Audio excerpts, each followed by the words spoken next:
Raja yang ditinggikan, Engkau Raja yang akan datang kembali memerintah. Engkau datang kembali sebagai Raja yang akan menyatakan keadilan-Mu. Tapi sekarang kami hidup di dalam masa anugerah. Ini tahun anugerah. Ajari kami mengerti bagaimana hidup dengan anugerah Tuhan dalam kehidupan kami. Karena akan datang saatnya Kau datang kembali sebagai hakim yang adil dan sebagai Raja. Tidak akan ada lagi masa anugerah dalam kehidupan kami. Tuhan, Kau bicara buat setiap kami pagi hari ini, setiap kehendak-Mu, sehingga kami dapat mempertanggungjawabkan setiap anugerah yang Tuhan beri, kemurahan, cinta, penebusan, semua yang Tuhan bayar buat kehidupan kami, bukan supaya kami menikmatinya untuk diri kami sendiri, tapi supaya kami membagikan semua yang kami terima dari Tuhan dalam kehidupan kami. Di dalam nama Tuhan Yesus, Kau bicara kepada setiap kami pagi hari ini. Dalam nama Tuhan Yesus. Amin. Bisa.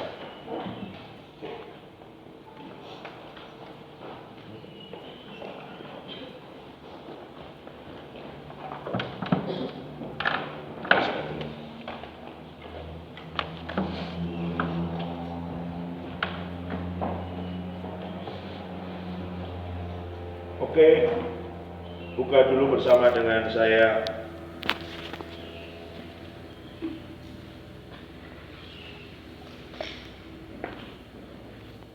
Roma pasal 15 ayat 18. Roma pasal 15 ayat 18 dan 19.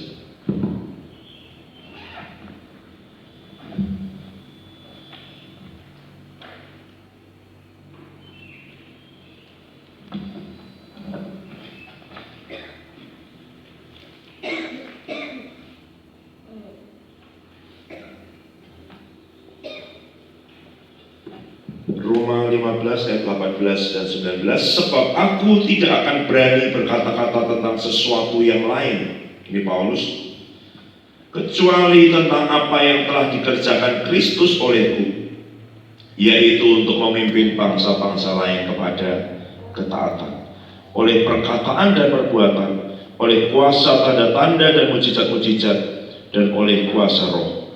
Demikianlah dalam perjalanan keliling dari Yerusalem sampai ke Illyricum, aku telah memberitakan sepenuhnya Injil Kristus. Saya baca sekali lagi. Sebab aku tidak akan berani berkata-kata tentang sesuatu yang lain, kecuali tentang apa yang telah dikerjakan Kristus olehku, yaitu untuk memimpin bangsa-bangsa lain kepada ketaatan, oleh perkataan dan perbuatan, oleh kuasa tanda-tanda dan mujizat-mujizat, dan oleh kuasa Roh. Demikian dalam perjalanan keliling dari Yerusalem sampai ke Illyricum, aku telah memberitakan sepenuhnya Injil Kristus. Coba perhatikan kata terakhir, kalimat terakhir, aku telah memberitakan sepenuhnya Injil Kristus.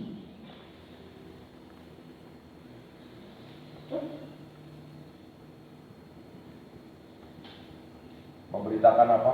Sepenuhnya.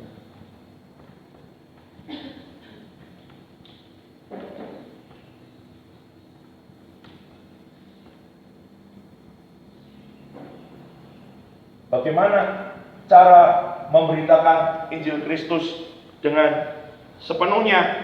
Coba perhatikan ayat 18 bagian terakhir, dengan perkataan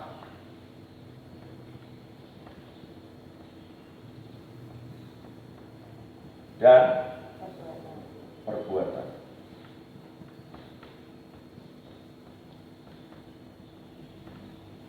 Bagaimana kamu menggunakan perkataan? Kamu ngomong dong sama orang, kamu bercerita tentang apa yang sudah dilakukan oleh Yesus di dalam hidup. Kamu kan punya pengalaman itu kan? Perkataan ini bukan cuma perkataan karena kamu baca buku terus kamu cerita, bukan karena kamu mengalami. Itu yang Paulus katakan, aku tidak akan berani berkata-kata tentang sesuatu yang lain kecuali tentang apa yang telah dikerjakan Kristus melalui aku. Paulus tinggal ngomong, aku ini dulu penganiaya jemaat, aku ini dulu ngejar-ngejar orang, bahkan menyerahkan mereka jadi saksi kematian Stefanus. Aku ini orang yang tidak layak, tetapi dia menemui aku di jalan menuju ke Damsyik. ada sinar yang sangat terang. Bagaimana dia mengubah hidupku, kemudian aku mengalami segala macam itu.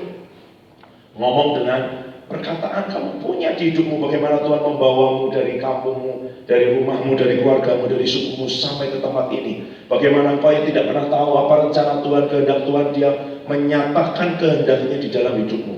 Kamu bisa mengatakan itu dengan perkataan. Dengan perbuatan, tolong ini. Kamu sedang tiap bimbel, sedang ngajarin anak-anak yang nggak bisa baca, nggak bisa belajar, nggak punya kesempatan, mungkin nggak bisa meles. Kalau meles mungkin nggak ikut bimbel di situ. Kalau orang tuanya punya uang, kamu punya kesempatan untuk melakukan perbuatan, tapi jangan hanya berhenti sampai di situ. Ada perbuatan, nggak ada. Orang lapar kasih makan. Dulu kita dapur umum selama pandemi, sekarang dilanjutin Kak Debbie di Salatiga masih kasih makan. Saya nggak pernah ngasih uang Rp1.000 pun sama Kak Debbie dan teman-temannya dengan anak yang dia muridkan. Saya terbeban karena lihat mereka sudah berbulan-bulan begitu. Dan bilang biarin aja, mereka bergerak sendiri. Perbuatan. Orang sakit ditengok, itu yang Yesus bilang kan Matius 25 ya kan. Waktu aku lapar kau memberi aku makan, waktu aku telanjang kau memberi aku pakaian, waktu aku sakit kau menjenguk aku, waktu aku di penjara. Perbuatan, tetapi tidak hanya itu. Ini belum sepenuhnya. Sepenuhnya berarti seluruhnya. Makanya ada gereja-gereja yang namanya full gospel. Tahu nggak dari mana mereka? Ini loh. Injil sepenuh, Injil seutuh. Dengan kuasa tanda-tanda dan mujizat-mujizat oleh kuasa Roh Allah. Dengan apa? Kuasa dan tanda.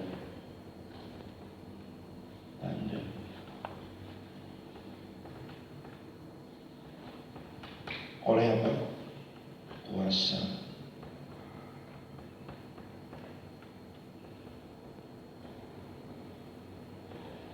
Kuasa yang memampukan melakukan ini semua, perkataan, perbuatan, kuasa oleh kuasa Roh Allah, bukan oleh kemampuan kita sendiri.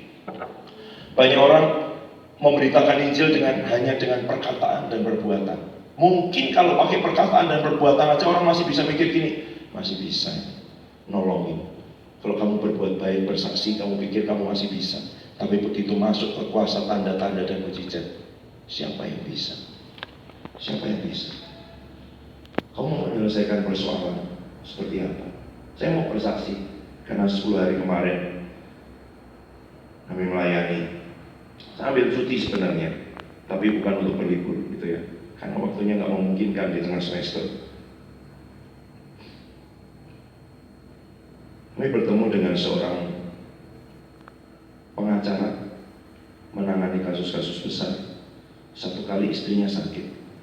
Tiba-tiba ketika sedang bikin roti, bikin kue, oven, tiba-tiba ini beku, nggak bisa bergerak, bisa apa? Orang Kristen, ya. Terus gimana? Pulang ke kampung halamannya, pergi ke dukun, bayangin, tinggal di Jakarta, pengacara, kasusnya besar-besar. Dari mana? Nanti saya kasih tahu. Kemarin direkam, makanya saya nggak cerita detail. Pergi ke 4 dukun yang berbeda, dapat macam-macam. Balik ke Jakarta, lebih parah.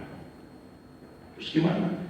Pergi dari satu dukun ke dukun yang lain di daerah Jawa Barat, di daerah Banten. Berapa dukun? 12.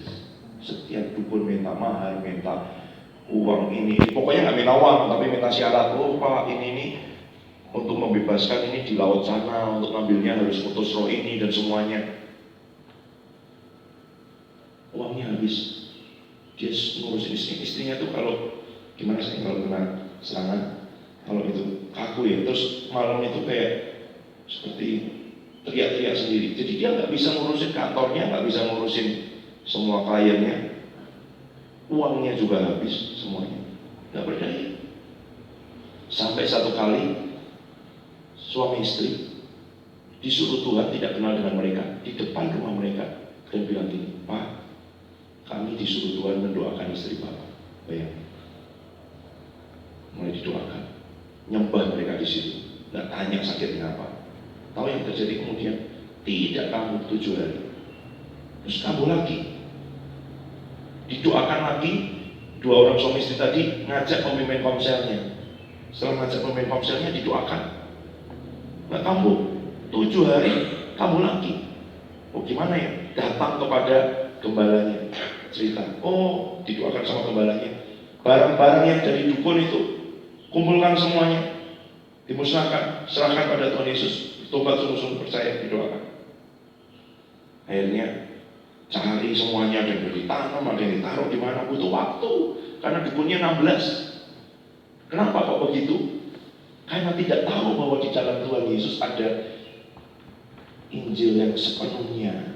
Yang selama ini dia dengar mungkin di gereja perkataan, perbuatan, nolongin orang, kasih makan baik.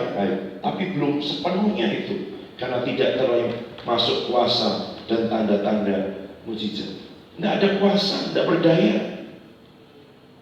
Nggak berdaya. Punya uang nggak? Sampai habis uangnya. Sampai kantornya nggak diurusin. Orang pintar nggak sih? Iya dong, ya kan? Jadi pengacara di Jakarta. Itu. Setelah itu dia dilepaskan, dibebaskan. Dia ikut masuk dalam pelayanan kuasa seperti ini. Dan orang ini sudah 1 tahun lebih ngomong dengan saya, Pak Roni, boleh nggak saya ngajak Bapak dengan Ibu? Bapak bersedia nggak makan siang dengan kami? Pergi makan dengan kami? Atau datang ke rumah saya? Bapak bersedia? Oh Pak, saya kalau ada waktunya pasti saya bersedia. Cuman waktunya nggak bisa terus. Datang pelayanan sampai Minggu, Senin mungkin sudah pulang, nggak bisa. Sudah berapa lama? 1 tahun lebih.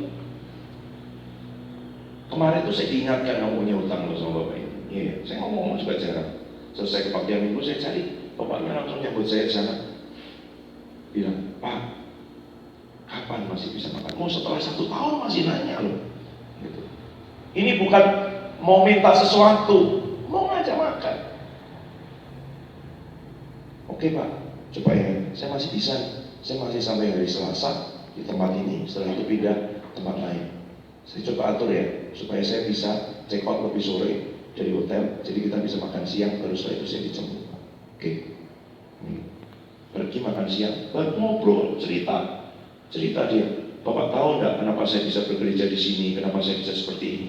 Saya Pak, bukan diajak orang, saya ngalami Tuhan, ngalami kuasa Tuhan.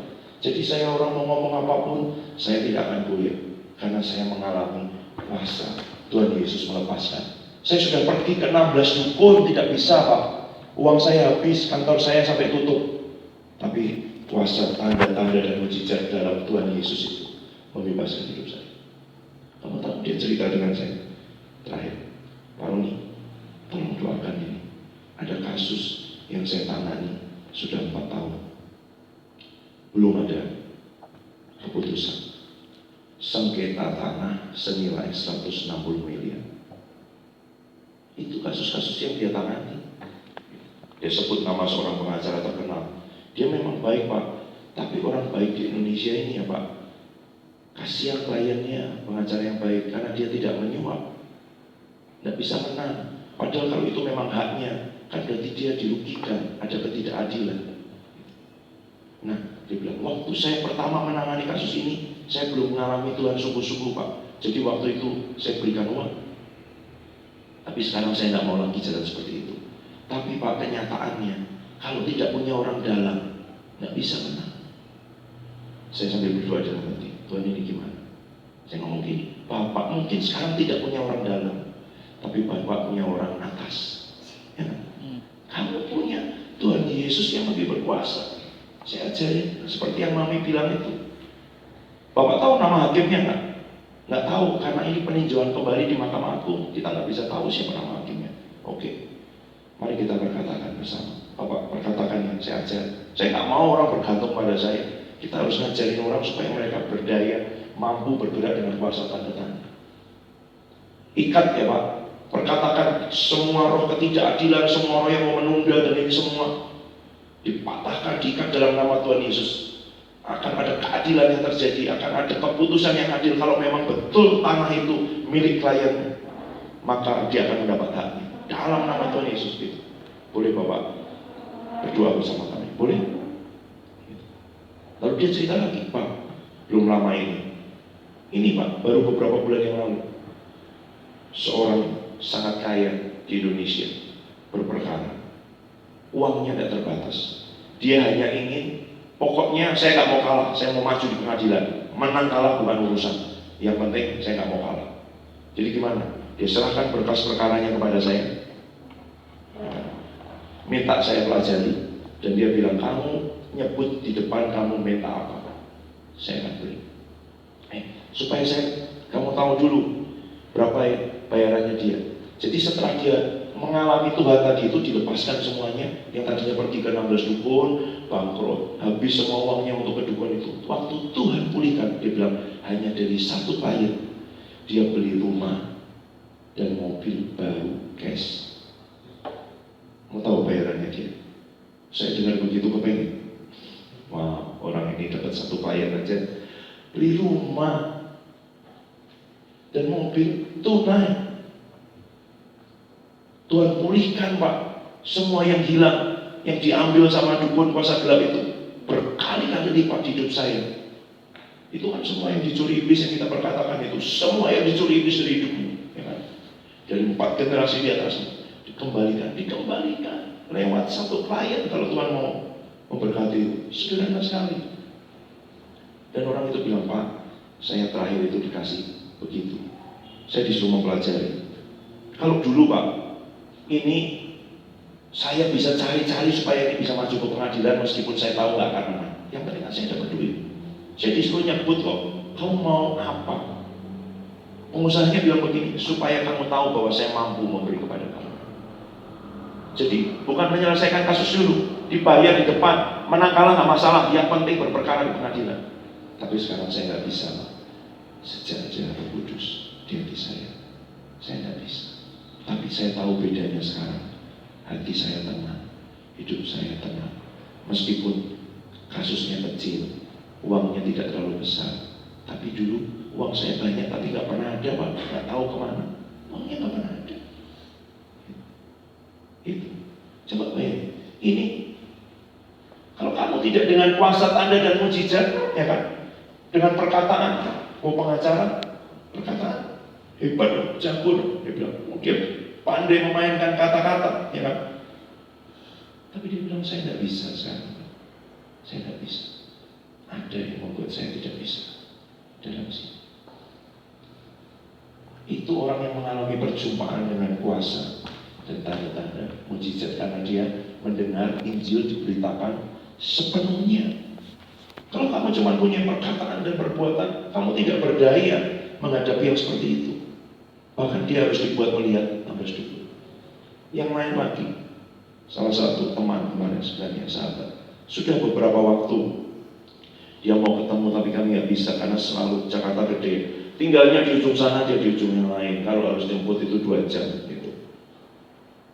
Waktunya juga nggak bisa. Tapi kemarin karena tinggalnya agak panjang, ada waktu yang bisa kami pindah ke tempat yang agak ke kota, jadi agak dekat gitu. Itu aja dijemput macet masih 1 jam.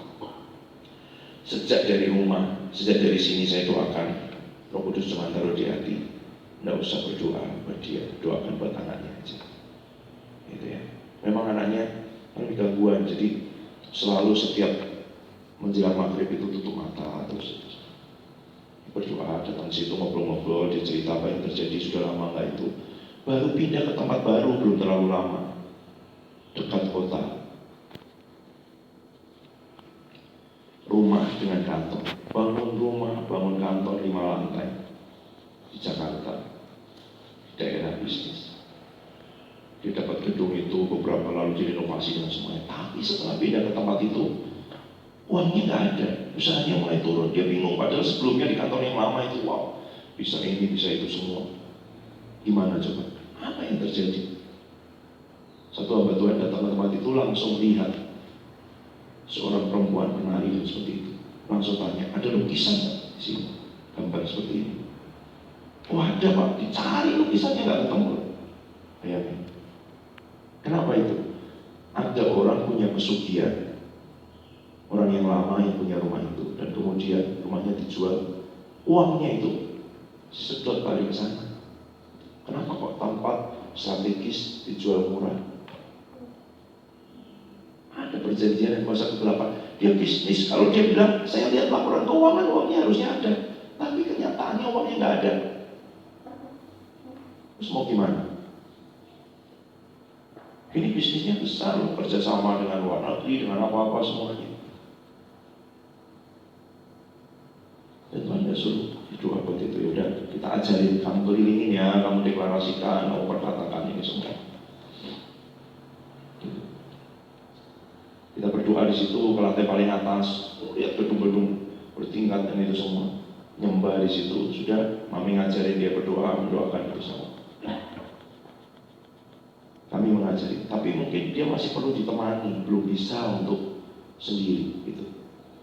Besoknya saya minta Kak Devi dengan 2 kakak yang lain datang ke situ, nyembah aja di lantai paling atas itu, nyembah aja. Saya bilang, kalau Tuhan gerakkan untuk kamu doli di situ, baru kamu doli. Kalau enggak, nyembah aja di lantai paling atas. Terus mereka doain itu satu-satu per lantai, masuk dari satu ruangan kantor ke ruangan kantor yang lain. Dan betul yang mereka dapat itu persis keadaan situ. Di sini ada roh kemarahan dan ini semua. Betul. Orang yang kepalanya bagian itu marah-marah terus. Dikatakan, di sini ada seperti ini, ada seperti ini semua. Saya nggak cerita sama mereka apa yang terjadi dengan usahanya dengan itu semua, nggak terjadi. Dan saya bersyukur mereka pulang diberkati. Mereka bilang, kami sepakat ini ditabung, gitu ya. Nggak dibuka sama sekali, uangnya diserahkan pada saya. Gitu. Kalau kamu nggak punya pelayanan kuasa, kamu mau ngapain? Dia bisnis, dia bisa menyelesaikan semua, tapi nggak bisa ternyata dengan manajemen, dengan itu semua nggak bisa. Karena persoalannya bukan dengan itu. Kamu selesaikan dengan apa? Dan orang yang sama ngomong begini, ngomong dengan mami, sudah 3 kali kayaknya. Kamu butuh apa? Kalau butuh sesuatu, ngomong ya. Butuh sesuatu untuk pelayanan, ngomong ya. Sudah ngomong di WA kan? Nah gimana? Tuhan bisa ngomong sama dia. Kalau memang Tuhan mau berkati lewat dia, ngomong lagi. Apa kebutuhannya? Jangan kami yang ngomong. Jangan bergantung kepada manusia. Lakukan aja. Bukan kita yang melakukan. Saya juga ngerti batasnya. Tuhan cuma suruh kami mendoakan anaknya yang baik di situ. Ternyata itu jadi bagian buat yang lain. Lalu dia mulai mengalami, oh iya, begini. Ngerti sekarang, ngerti ya. Oke, ada kuasa nama Tuhan Yesus ya. Ada otoritas atas tempat ini. Karena dia pemimpinnya di situ. Usahanya tambah meningkat, otoritasnya bertambah. Kemana uangnya? Yang sebelumnya aja kami tahu. Di tempat yang lebih kecil dia diberkati luar biasa. Mati lagi. Tapi sekarang enggak. Gitu ya. Mati aja. Oke. Jadi apa yang dilakukan? Otoritas, kuasa. Tapi kalau kamu tidak pernah mengikat, melepaskan, berperang, kamu ngerti nggak ketika berhadapan seperti itu? Nggak ngerti. Nggak ngerti bagaimana bergerak dengan kuasa Roh Allah, bagaimana dengan kuasa tanda-tanda dan mukjizat. Nggak ngerti. Nggak berdaya juga kamu sama. Kamu kasih perkataan dan perbuatan baik, tapi tidak cukup. Belum sepenuhnya itu yang kamu beritakan. Kamu beritakan baru sebagian Injil Kristus. Memang pakai kata-kata, tapi seperti yang kemarin ayat yang ditunjukkan oleh Pastor Henry, ya kan? Kerajaan Allah bukan terdiri dari perkataan, tapi dari kuasa. Gitu. Waktu kamu ikat, waktu kamu lepaskan, sesuatu terjadi. Nah yang mami kemarin, dia cuma nitipkan, dia ngomong dengan saya juga WhatsApp, ngomong dengan mami. Mel, ini ada kue ulang tahun sama tas lah buat tempat Alkitab. Ya kita gitu aja nggak mikir. Waktu dilihat barangnya, wah ini bukan tas untuk lihat tempat Alkitab sih, gitu ya. Gitu. Berharap nggak Mami? Enggak. Jangan berharap kepada manusia. Hati harus dijaga sih. Kadang lihat orang cerita bisnis. Dulu saya tanya pada satu hamba Tuhan sahabat saya, bagaimana perasaannya ketika dia mendoakan orang yang kena masalah puluhan miliar, ratusan miliar. gimana kamu jaga hatimu? Dia ngomong dengan saya gini, Pastor Roni, ya orang pelit-pelit aja sih, gitu. Gak bakal mereka ngasih sama kita. Jadi jangan kepikiran, kita punya jatah kita sendiri Tuhan. Saya sedang dihadapkan sekarang ya, dengan kasus yang sama. 160 miliar, ini suruh doain. Terus kamu berharap kamu dikasih 10%. Janganlah berharap sama manusia. Ya kan? Nah. Kalau Tuhan mau memberkati, gampang dia gerakkan siapa saja. Tapi kamu lakukan aja. Kamu pergi ke kota besar, ketemu orang berpendidikan, ketemu orang hebat, punya uang banyak, ketemu persoalan yang berhadapan dengan kuasa, nggak ngerti. Jangan pikir pergi ke kampung, ke desa, masih banyak dukun. Ini Jakarta.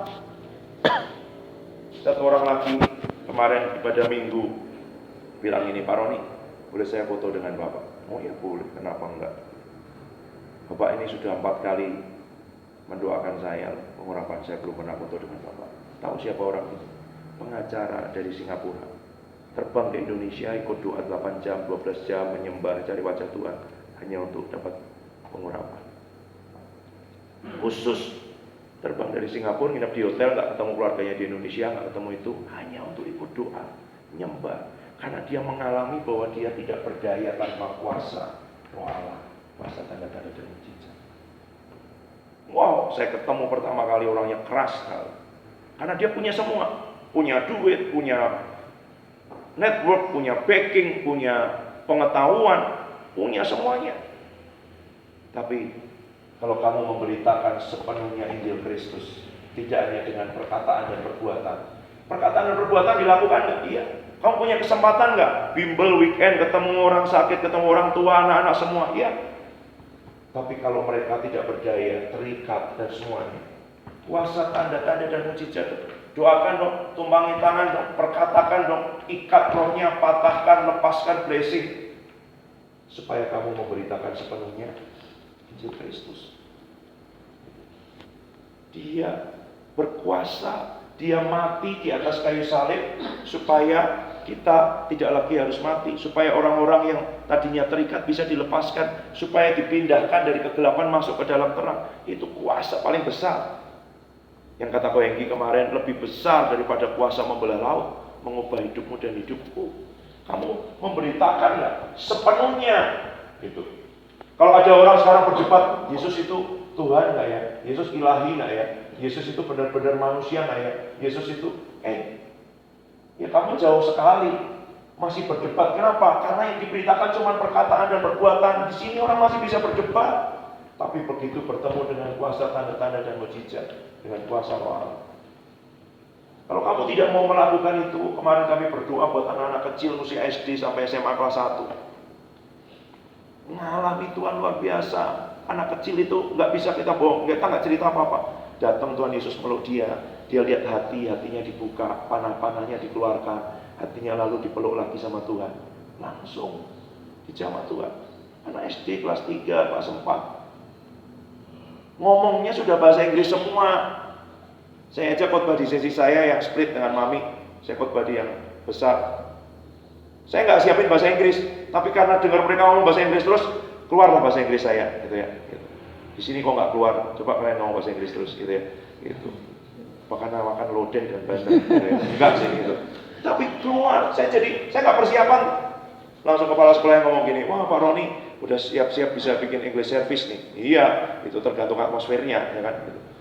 Bisa keluar ngomong dengan mereka. Bayangin, anak dari kelas 3 SD sampai SMA kelas 1 udah ngomong bahasa Inggris, ngalami kuasa Tuhan. Pergi ke bangsa-bangsa nggak itu? Pergi ke bangsa-bangsa.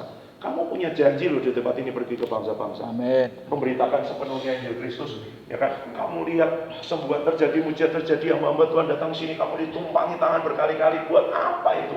Supaya kamu bisa memberikan sepenuhnya Injil Kristus. Itu.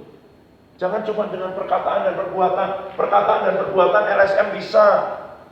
Perkataan dan perbuatan orang-orang lain di luar bisa. Yang mereka tidak bisa apa? Kuasa tanda-tanda dan mujizat. Dukun-dukun bisa. Loh, dukun-dukun Firaun bisa, tapi ada batasnya. Sampai tulang ketiga udah nggak bisa lagi. Kuasa Tuhan tidak terbatas oleh kuasa Roh Allah. Bukan karena karuniamu, bukan karena kemampuanmu, bukan karena kepekaanmu, tapi karena kuasa Roh Allah yang ada di dalam.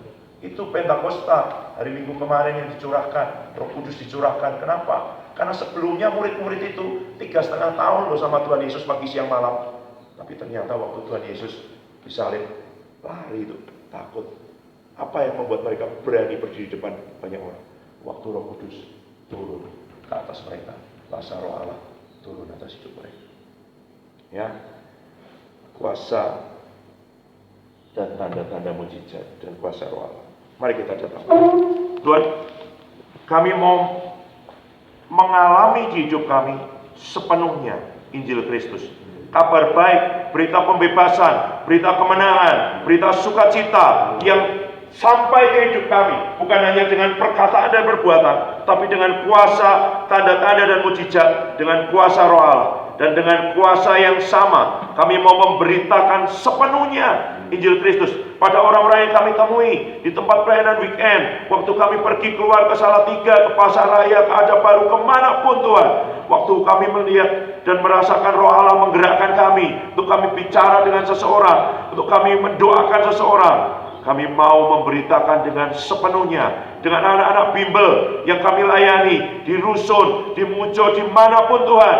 Kami akan menumpangkan tangan atas mereka, memberitakan kuasa tanda-tanda dan mujizat, kuasa Roh Allah yang tidak terbatas itu, untuk membawa pembebasan, kemenangan, kelepasan, kesembuhan buat hidup mereka yang terikat, yang tidak punya pengharapan.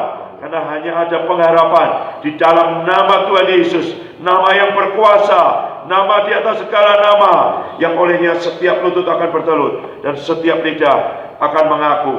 Dan Tuhan Roh Kudus, Engkau memampukan kami, pengurapan-Mu yang ada di dalam kami akan mengalir keluar bersama dengan ketaatan kami, memberitakan sepenuhnya Injil Kristus dalam nama Tuhan Yesus. Amin.